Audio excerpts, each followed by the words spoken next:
नमस्कार, आप देख रहे हैं लोक आवाज 24 और मैं हूं ज्योति आपके साथ। बिहार में लागू हुए 75% आरक्षण के खिलाफ पटना हाईकोर्ट में दायर याचिका पर राज्य सरकार को बड़ी राहत मिली है। दरअसल पटना हाईकोर्ट ने फिलहाल इस पूरे मामले पर सुनवाई करने से इनकार कर दिया है। कोर्ट ने साफ तौर पर यह कहा है कि अब आप नए साल यानी कि 12 जनवरी को इस मामले पर हम सुनवाई करेंगे। हालांकि पटना हाईकोर्ट ने नीतीश सरकार को इस मामले में जवाब भी तलब किया है। दरअसल पटना हाईकोर्ट ने नए आरक्षण कानून को गैर संवैधानिक बताते हुए रोक लगाने की मांग की गई थी और साथ ही इसे लेकर याचिका भी दायर की गई थी, जिसके बाद इस मामले में आज शुक्रवार को सुनवाई होनी थी। लेकिन कोर्ट ने जो सुनवाई है उसे करने से इनकार कर दिया गया है। कोर्ट की तरफ से साफ तौर पर यह कहा गया है कि अभी इस मामले पर कोई सुनवाई नहीं होगी। साथ ही राज्य सरकार को जवाब भी तलब किया गया है और 12 जनवरी तक का समय दिया गया है, लेकिन कोर्ट ने इस पर सुनवाई से इनकार भी किया है। इसके साथ ही हाईकोर्ट ने नीतीश सरकार को जवाब देने के लिए भी कहा है। दरअसल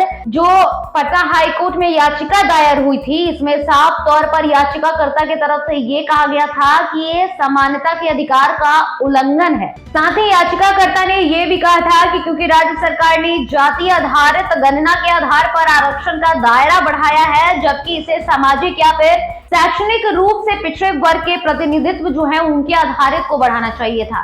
साफ तौर पर याचिकाकर्ता की तरफ से ये कहा गया है कि कहीं ना कहीं नीतीश सरकार जो है जिस तरीके से उन्होंने जातीय आधारित गणना करवाया, उसके बाद डाटा को रिलीज किया, इस पर ये जो समानता का अधिकार है उसका उल्लंघन करना है। और याचिकाकर्ता ने यह भी कहा है कि ये साफ तौर पर खारिज किया जाए, क्योंकि जाति आधारित गणना का मुद्दा बनाकर कहीं ना कहीं नीतीश सरकार आपस में ही पॉलिटिक्स कर रही है। उधर कोर्ट में याचिकाकर्ता ने याचिका दायर की और आज इस मामले पर सुनवाई होनी थी, लेकिन कहीं ना कहीं पटना हाईकोर्ट की तरफ से नीतीश सरकार को एक बड़ी राहत मिली है। पटना हाईकोर्ट ने ये कहा है कि आप 12 जनवरी तक का समय लें और अपने तरफ से आप जवाब जो है वो जारी करें।